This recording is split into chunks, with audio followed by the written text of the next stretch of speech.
हमारी stele with channel में आपका स्वागत है। दोस्तों, आज हम पढ़ने जा रहे हैं संयुक्त राष्ट्र संघ यानी कि यूनाइटेड नेशंस ऑर्गेनाइजेशन। ठीक है। जो मेन मुद्दा है वो ये है कि संयुक्त राष्ट्र सुरक्षा परिषद दोस्तों यानी कि यूनाइटेड नेशन सिक्योरिटी काउंसिल पढ़ना है हमें।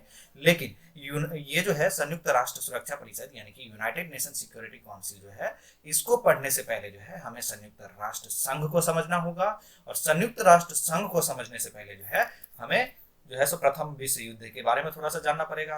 जब ये हो जाएगा तब हम संयुक्त राष्ट्र सुरक्षा परिषद के बारे में पढ़ेंगे, क्योंकि ये जो संयुक्त राष्ट्र सुरक्षा परिषद है वो जो है संयुक्त राष्ट्र संघ का जो है प्रमुख अंग है दोस्तों।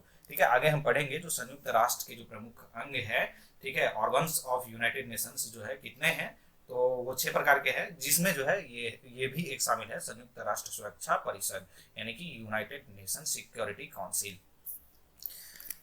तो आइए देखते हैं कि ये संयुक्त राष्ट्र क्या है। ठीक है, जैसा कि मैंने आपको बताया, जो संयुक्त राष्ट्र को पढ़ने से पहले हमें थोड़ा सा विश्व युद्ध के बारे में थोड़ा सा जानना पड़ेगा। ठीक है, क्योंकि क्या है, जो प्रथम विश्व युद्ध हुआ था दोस्तों वो 1914 से लेकर के 18 के बीच में हुआ था। यानी कि 1914 में स्टार्ट हुआ था और 1918 में जो है ये दोनों के बीच में जो है प्रथम विश्व युद्ध हुआ था। ये युद्ध जो है इतना भयंकर था, इतना भयंकर था, इतना नुकसान हुआ। जैसा कि आपको बताऊं मैं कि ये युद्ध जो है लगभग 52 डेज तक चला था। ये जो विश्व युद्ध है ये लगभग 52 डेज तक चला था। और यह महायुद्ध जो है यूरोप, एशिया तथा मतलब क्या है कि अफ्रीका के 3 महाद्वीप और समुद्र, धरती और आकाश में लड़ा गया था दोस्तों। जितना भी है, कोई भी ऐसा जगह नहीं था जो छूटा गया था। सभी जगह जो है ये इस युद्ध का जो है सो चपेट में सभी लोग थे।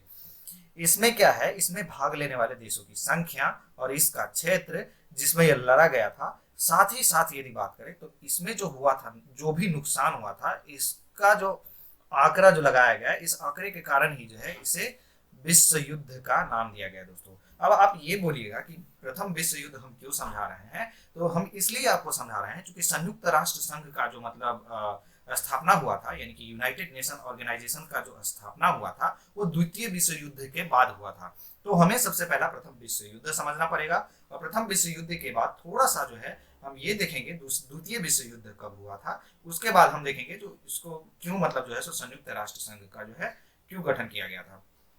ठीक है, तो जैसा कि मैंने बताया, जो इसमें जो प्रथम विश्व युद्ध हुआ था इसमें इतना नुकसान हो गया था, इतना मतलब आर्थिक नुकसान भी हुआ था। ठीक है, तो सभी तरह का इसमें नुकसान हुआ था, जिसके कारण जो है इसको विश्व युद्ध का नाम दिया गया था दोस्तों। इसके बारे में यानी कि प्रथम विश्व युद्ध, द्वितीय विश्व युद्ध, इसके बारे में डिटेल में हम समझेंगे जब आपको मैं हिस्ट्री पढ़ाऊंगा। ठीक है, तो इस वीडियो में बस उतना हम समझ रहे हैं जितना कि संयुक्त राष्ट्र संघ को समझने लायक हो। ठीक है, तो जैसा कि मैंने बताया कि इससे नुकसान आंकड़ों के कारण ही इसे जो है प्रथम विश्व युद्ध का नाम दिया। और इस विश्व युद्ध में जो भी क्षति हुआ था यानी कि जो भी नुकसान हुआ था, उसको देखते हुए कुछ जो है बुद्धिजीवियों ने, बुद्धिजीवी कहने का मतलब है कि पढ़े लिखे लोग जो है यानी कि जो पढ़े लिखे लोग हैं बड़े बड़े कंट्री के, तो वो सब मिल करके एक संस्था बनाई थी। ठीक है, प्रथम विश्व युद्ध के बाद दोस्तों, हम द्वितीय विश्व युद्ध की बात अभी नहीं कर रहे हैं, हम प्रथम विश्व युद्ध की बात कर रहे हैं अभी फिलहाल। ठीक है, तो ये संयुक्त राष्ट्र संघ संयुक्त राष्ट्र संघ को समझने से पहले हमें ये चीज समझना पड़ेगा, इसलिए हम समझ रहे हैं। ठीक है, तो इसमें जो है जो प्रथम विश्व युद्ध जब हो गया और इसमें इतना बड़ा नुकसान हुआ, जिसको देख करके जो है जो कुछ बड़े बड़े जो बुद्धिजीवी लोग थे यानी कि पढ़े लिखे लोग थे बड़े बड़े कंट्री के, उन्होंने मिल करके एक संस्था बनाई और उस संस्था का नाम दिया राष्ट्र संघ। ठीक है, पहले इसका नाम दिया गया था, अभी आप देख रहे हैं यहाँ पे संयुक्त राष्ट्र संघ है, पहले जो प्रथम विश्व युद्ध के बाद राष्ट्र संघ नाम दिया गया था। ठीक है, और इसका उद्देश्य था, इस राष्ट्र संघ का गठन करने का जो उद्देश्य था, इसका उद्देश्य था कि भविष्य में अब किसी भी प्रकार का युद्ध ना हो। अब इतना नुकसान हो गया था ये प्रथम विश्व युद्ध में, इसको देखते हुए एक ये राष्ट्र संघ बनाया गया। और इसका उद्देश्य था कि जो प्रथम विश्व युद्ध हो गया, अब ऐसा युद्ध जो है कभी ना हो फ्यूचर में। तो उसके कारण एक मतलब जो है सो पढ़े लिखे लोग जो है सो एक संघ का निर्माण के गठन किया। लेकिन ऐसा नहीं हुआ दोस्तों। इसका जो मेन पर्पस था कि आगे विश्व युद्ध नहीं होगा या आगे किसी भी प्रकार का युद्ध नहीं होगा, तो ये बिल्कुल नहीं मानना गलत था दोस्तों। इसका निर्माण जिस उद्देश्य से किया गया उस उद्देश्य को ये फुलफिल नहीं कर पाया। यानी कि जब ये राष्ट्र संघ का गठन किया गया यानी प्रथम विश्व युद्ध खत्म हुआ और कुछ साल बाद ही जो है द्वितीय विश्व युद्ध आरंभ हो गया।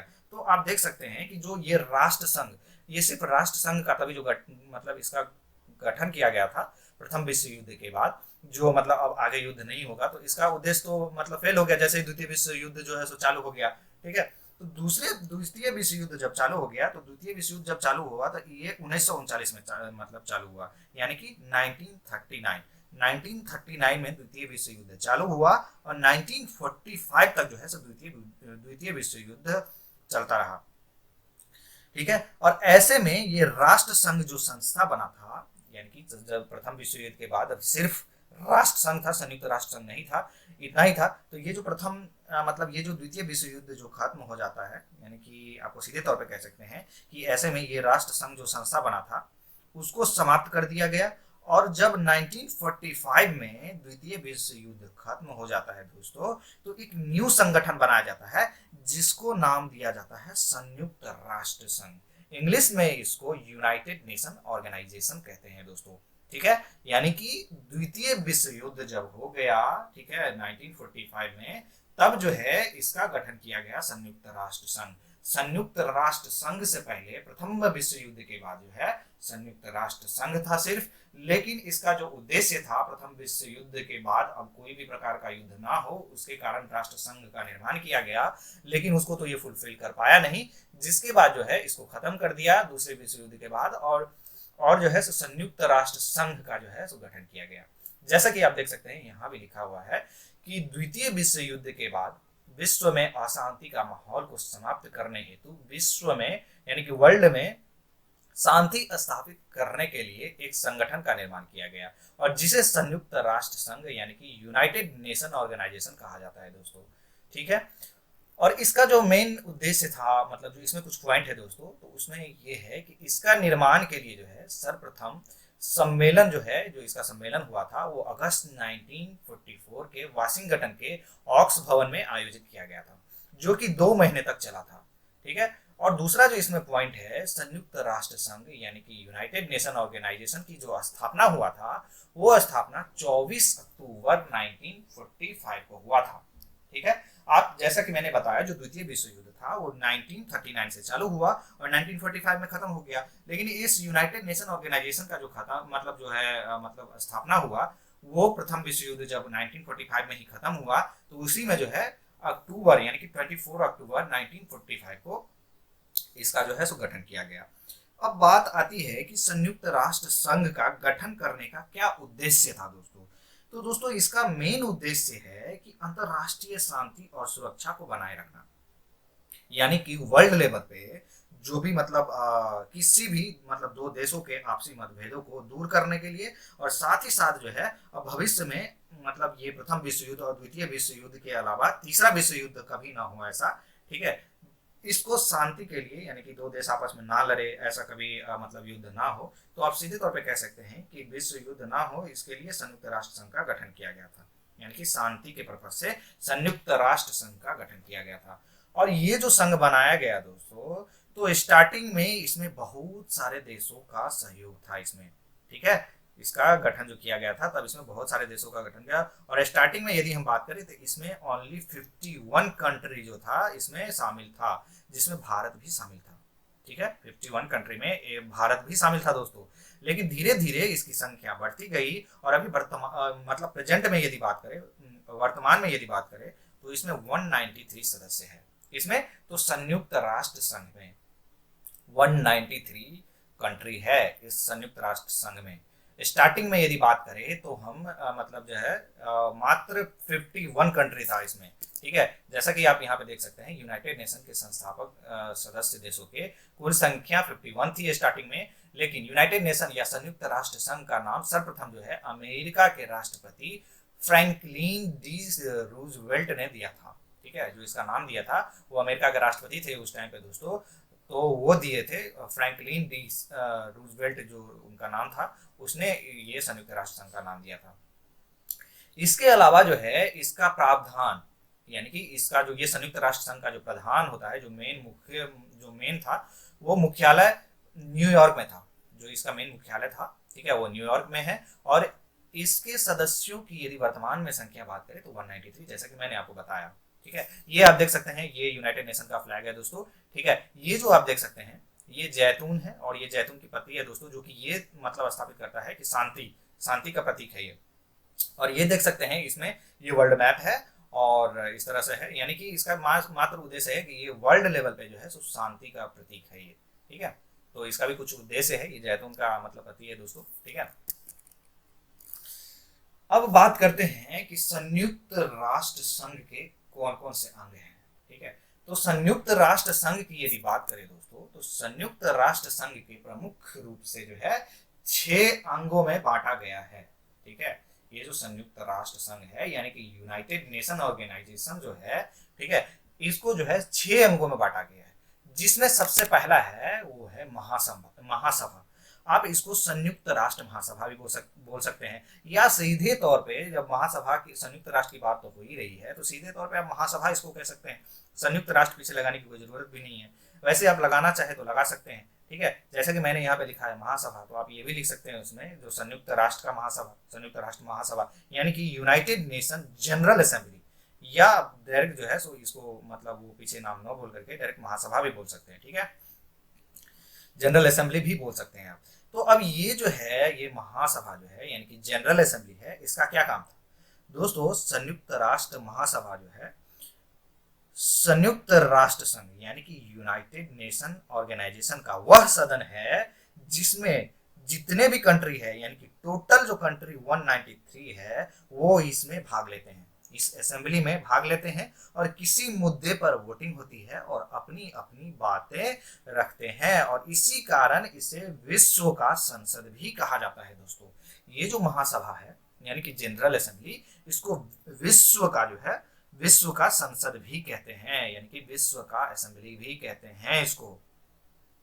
और किस कारण कहते हैं? क्योंकि यहाँ पे जो है जितने भी कंट्री है वर्ल्ड लेवल पे 193 सभी इसमें बैठते हैं, वोटिंग करते हैं और अपनी अपनी बातें रखते हैं, ठीक है। तो इसी कारण जो है इसे विश्व का संसद भी कहा जाता है। और इसकी ऑर्गेनाइजेशन जो है प्रत्येक वर्ष सितंबर के आसपास होता है दोस्तों, ठीक है। अभी हम आगे देखेंगे, फिलहाल तो अभी मतलब ओवरऑल समझते हैं। इसके बाद है दूसरा सुरक्षा परिषद, या आप कहिए यूनाइटेड नेशन सिक्योरिटी काउंसिल, ठीक है, या सीधे तौर पे सुरक्षा परिषद आप कह सकते हैं, ठीक है।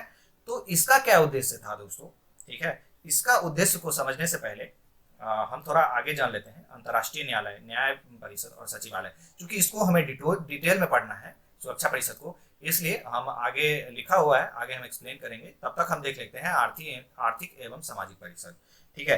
तो आर्थिक एवं सामाजिक परिषद का क्यों गठन किया गया था दोस्तों? तो इसका काम है ये जो आर्थिक एवं सामाजिक परिषद है, इसका काम है कि विश्व स्तर पर आर्थिक एवं सामाजिक कार्य को देखना।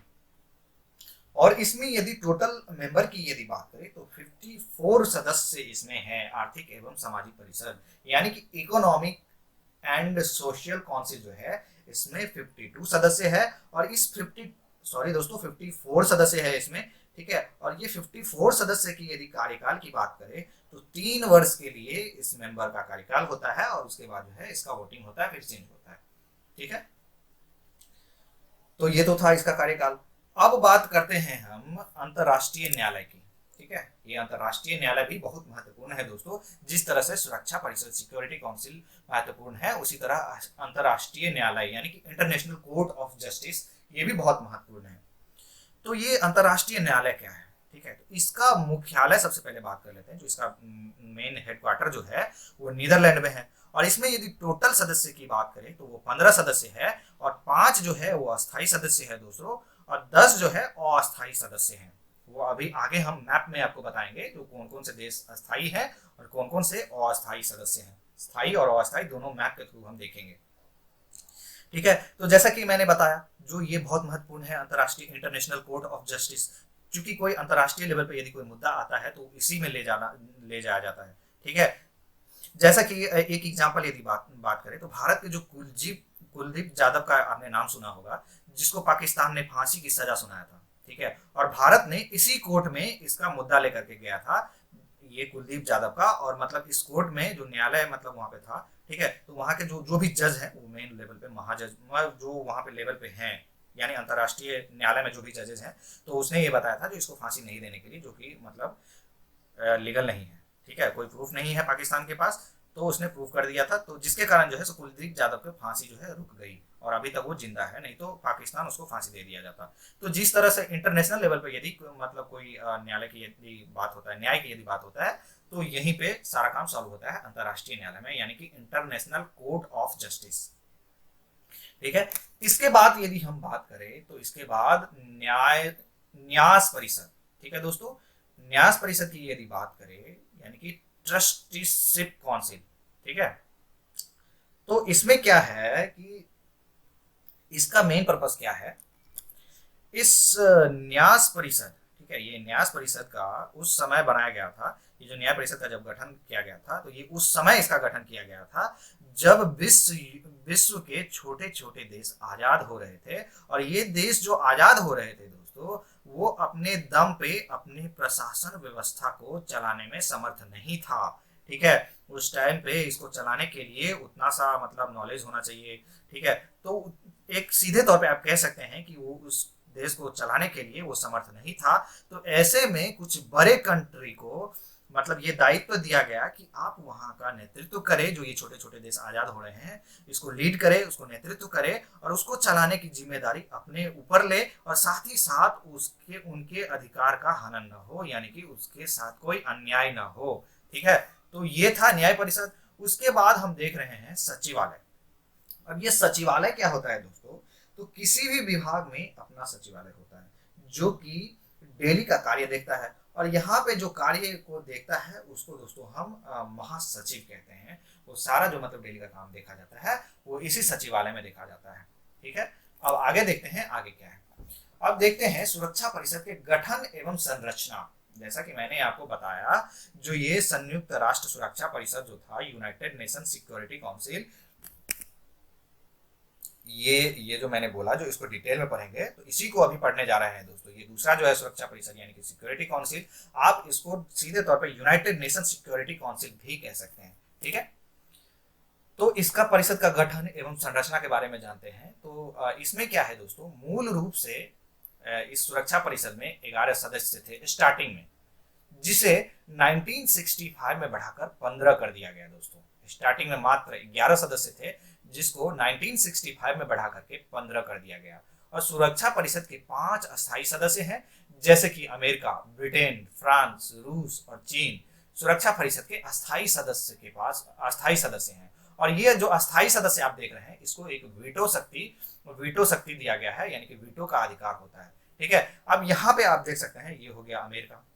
ठीक है, अमेरिका हो गया, ये हो गया ब्रिटेन। ठीक है, ब्रिटेन का फ्लैग।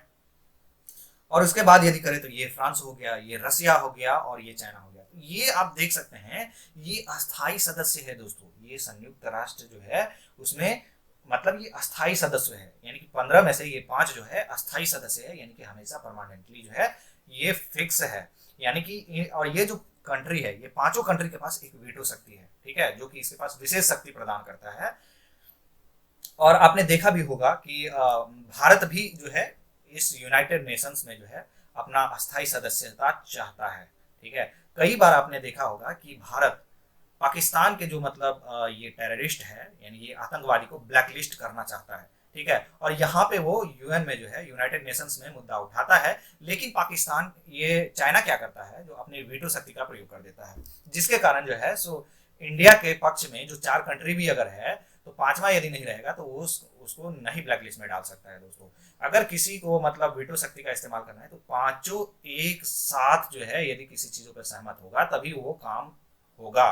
ठीक है, अब बात करें भारत की, तो भारत जो है पाकिस्तान के जो भी टेररिस्ट है यानी आतंकवादी को ब्लैकलिस्ट करना चाहता है, वो यूनाइटेड नेशंस में बात उठाता है, सारे कंट्री तो उसके समर्थन करते हैं, लेकिन चाइना अपने वीटो शक्ति का प्रयोग करता है। अब 4 यदि समर्थन में रहे और 1 समर्थन में नहीं है तो ऐसे में जो है वो बात जो है सो बन नहीं सकती है। ठीक है, यानी कि इसमें किसी बात को यदि मनवाना है या किसी बात को यदि करवाना है उस पर, तो पांचों की सहमति अनिवार्य रूप से होना ही चाहिए, तभी आप कोई काम कर सकते हैं। ठीक है, अगर एग्जांपल की बात करें, यदि पाकिस्तान में जो ये आतंकवादी है इसको यदि ब्लैकलिस्ट करना है तो ये पांचों कंट्री को एक सहमत होना पड़ेगा, तभी जो है उसको ब्लैकलिस्ट कर सकता है।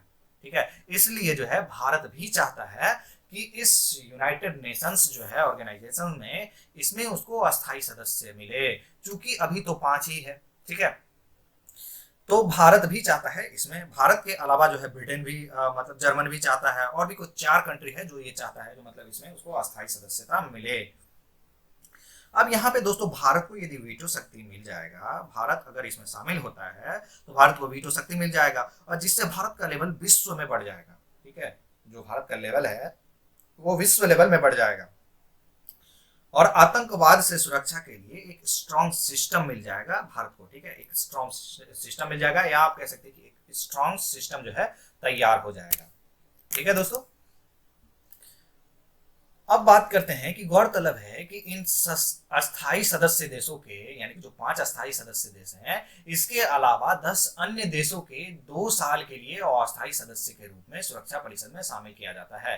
दोस्तों ये 10 जो अस्थायी सदस्य होते हैं उसका मेन काम होता है कि सलाह देना। ठीक है, वो वीटो शक्ति का प्रयोग नहीं करता, या कुछ खास ऐसा शक्ति उसके पास नहीं होता कि इसको ब्लैकलिस्ट कर सके या ये काम कर सके। ठीक है, ये इसका मेन पर्पस होता है उसको सलाह देना, चूंकि ये अस्थायी सदस्य तो है नहीं, परमानेंट तो है नहीं। ठीक है, तो इसका कारण जो है ये अस्थायी सदस्य, यानी कि जो 5 सदस्य के अलावा भी है 10 अन्य देश को जो है, और इसका जो है 2 साल के लिए अस्थायी सदस्य के रूप में सुरक्षा परिषद में शामिल किया जाता है, उसके बाद इसका चुनाव कराया जाता है। और अस्थायी और अस्थायी सदस्य बारी बारी से एक महीने के लिए जो है परिषद के अध्यक्ष बनाए जाते हैं, यानी कि एक महीने के लिए बारी बारी से। और अस्थायी सदस्य देशों को चुनने का उद्देश्य है सुरक्षा परिषद में क्षेत्रीय संतुलन कायम करना, यानी कि इस एरिया में कितना रहेगा, इस एरिया में क्या संतुलन है, यानी कि जो भी अपना कंट्री है उस एरिया का मतलब जो है उसका क्षेत्रीय संतुलन कायम रहे उसके लिए।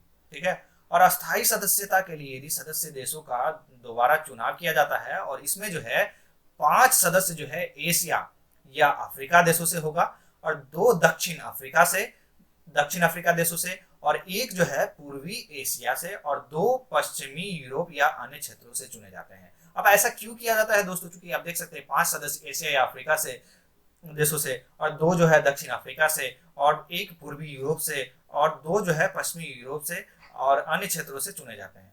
ठीक है, ऐसा इसलिए किया जाता है, जैसे कि मैंने आपको बताया, इसका मेन उद्देश्य है कि सुरक्षा परिषद में जो है क्षेत्रीय संतुलन कायम करना।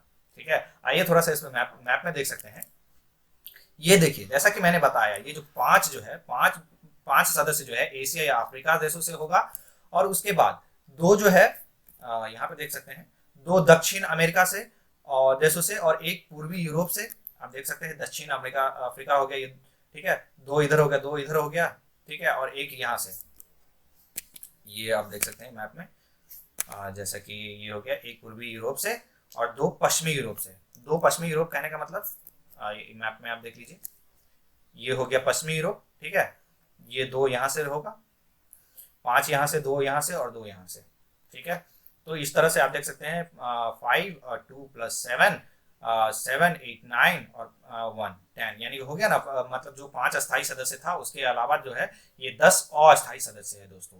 तो ये था संयुक्त राष्ट्र संघ, यानी कि यूनाइटेड नेशन ऑर्गेनाइजेशन, या आप मतलब जो है इसी में मैंने ये भी बताया है आपको संयुक्त राष्ट्र सुरक्षा परिषद। ठीक है, यानी कि यूनाइटेड नेशन सिक्योरिटी काउंसिल। तो इस वीडियो में इतना ही दोस्तों। यदि आप हमारे चैनल को सब्सक्राइब नहीं किया है तो प्लीज दोस्तों आप हमारे चैनल को सब्सक्राइब करें, लाइक करें, कमेंट करें दोस्तों, और शेयर भी करें।